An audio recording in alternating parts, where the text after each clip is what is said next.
The first question that I always start my interviews with, just to kind of break the ice a little bit, what are your favorite drinks right now? What have you been drinking lately? Well, I mean, I'm pretty simple in that way. I love beer and I love IPAs. And when I drink a beer, I mean, I like to really enjoy it. So it's not a whole six pack. It's usually just like a pint or something very ice cold, and then enjoy it. And then after that, and here late in the evening when I'm working on in the studio and stuff like that, I go out and mix myself a nice G&T, a gin and tonic. Very nice. Yeah, I'm kind of the same kind of beer drinker as you. Then, like once in a while for me, maybe once every couple days, I like to have a good beer. Um, but yeah, I'm definitely there. So let's get into it, man.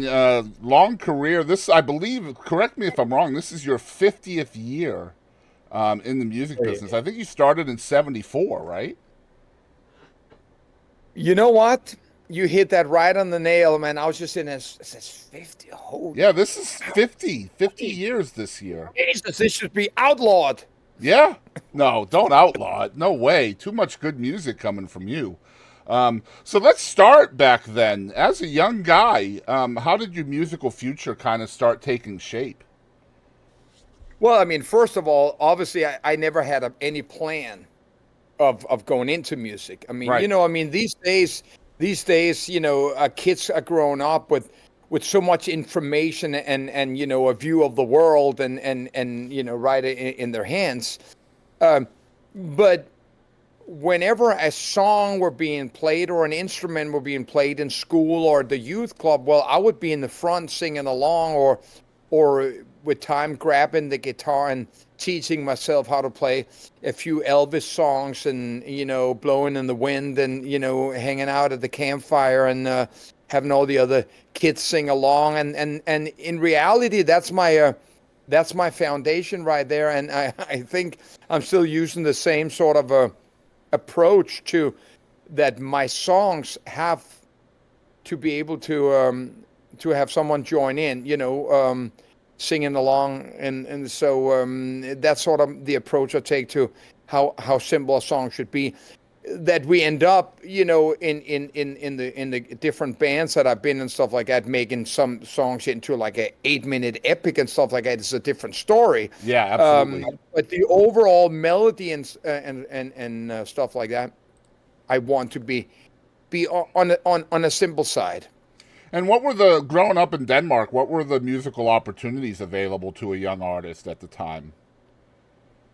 Well, or a young fan for that matter. I mean, Right, right. Yeah. my older brother was like 6 years older than me, so he brought the rock and roll into the house. I mean, I'm a '60s child, so I grew up with all the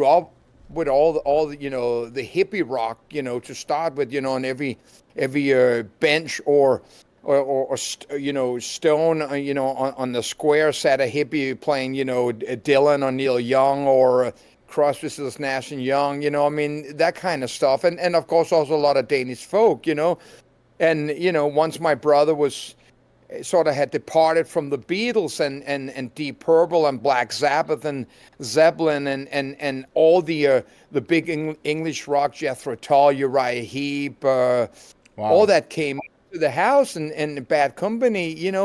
It. I was too young to because I mean I was into Queen, I was into Slade and Sweet, I was into and then later on a little Thin Lizzy and that kind of stuff. But then as I grew older, I would go back and revisit those big rock bands that I was simply too young to understand. So that is, I mean, I've been breastfed by the right the person.